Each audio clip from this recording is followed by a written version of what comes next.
Meus irmãos e minhas irmãs, paz e bem. Com a antífona inicial hoje, que é aquela que pode substituir o canto de entrada, nós assim rezamos: Senhor, a vós recorro, que eu não seja confundido para sempre.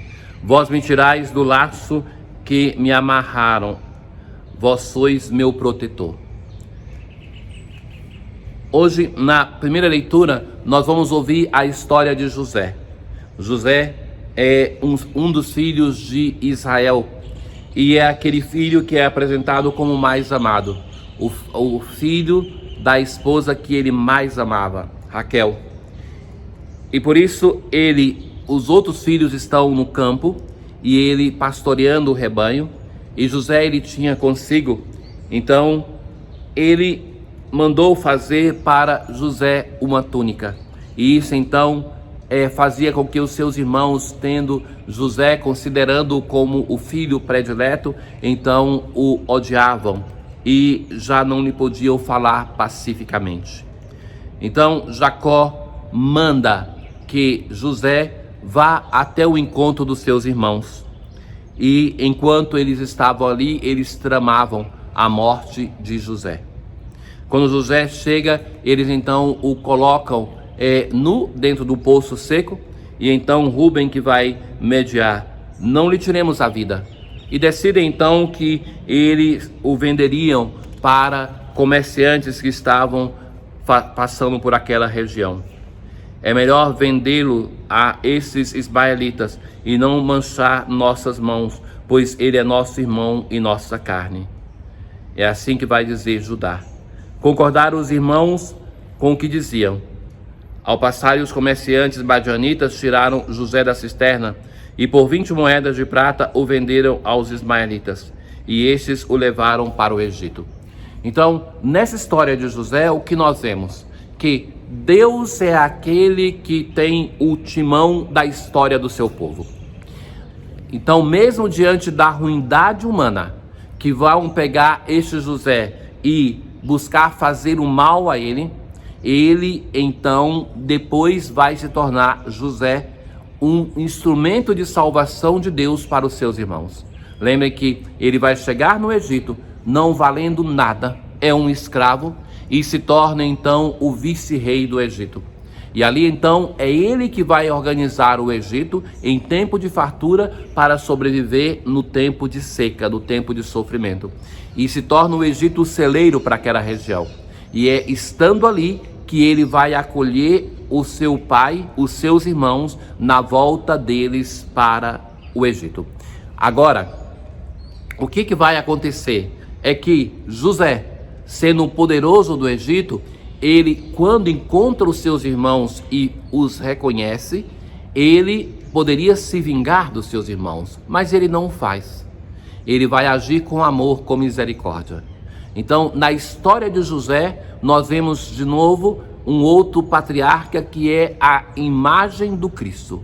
Este homem que é vendido, como Cristo foi vendido por Judas Iscariotes, então José também é vendido. E então ele se torna aquele que é instrumento de Deus para amar os seus irmãos, para dar, de certo modo, a vida. E é, nesse caso também, a imagem do Cristo, que não é amado pelos seus, mas continua a insistir no seu amor até o fim para com a nossa humanidade. O Salmo de hoje recorda um pouco essa história de José. Mandou vir então a fome sobre a terra, a peste, a fome, a seca que vai vir sobre toda a terra. Um homem foi enviado à sua frente, este homem é José. Apertaram os seus pés entre grilhões e amarraram seu pescoço com correntes, até que se cumprisse o que previra, e a palavra do Senhor lhe deu razão. Ordenou então o rei que o libertasse. O soberano das nações mandou soltá-lo, e fez dele o senhor da sua casa, e de todos os seus bens o despenseiro. É essa a história de José que nos ilumina para entendermos a história do Cristo. Ora, na aclamação ao Evangelho de hoje nós assim rezamos: Deus o mundo tanto amou que lhe deu seu próprio Filho, para que todo o que nele crê encontre a vida eterna. Porque isso nós vamos ver realizado no Evangelho de hoje. É uma parábola muito interessante, que Jesus conta, já nos ajudando a compreender o mistério da paixão, morte e ressurreição. Essa parábola nos ajuda a corrigir o equívoco, que é aquele de pensar que o pai quis a morte do seu filho. O pai quer do seu filho, quis e quer de cada um de nós que sejamos fiéis até o fim, mas não enviou o seu filho para ser matado, para morrer numa cruz. Isso foi a humanidade que fez com o seu filho. Jesus se dirige hoje ao chefe dos sacerdotes e aos anciãos do povo e conta então uma parábola de uma vinha.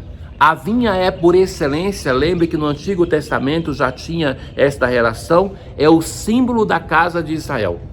Então, entre os frutos que o povo de Israel oferecia no templo, um deles era a uva.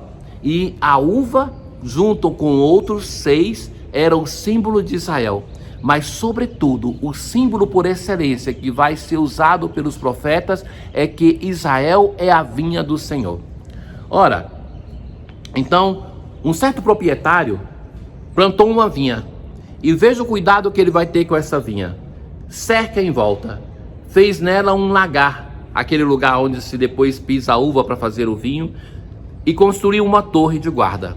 Então isso tudo mostra o cuidado desse proprietário para com esta vinha, o cuidado de Deus para com o seu povo.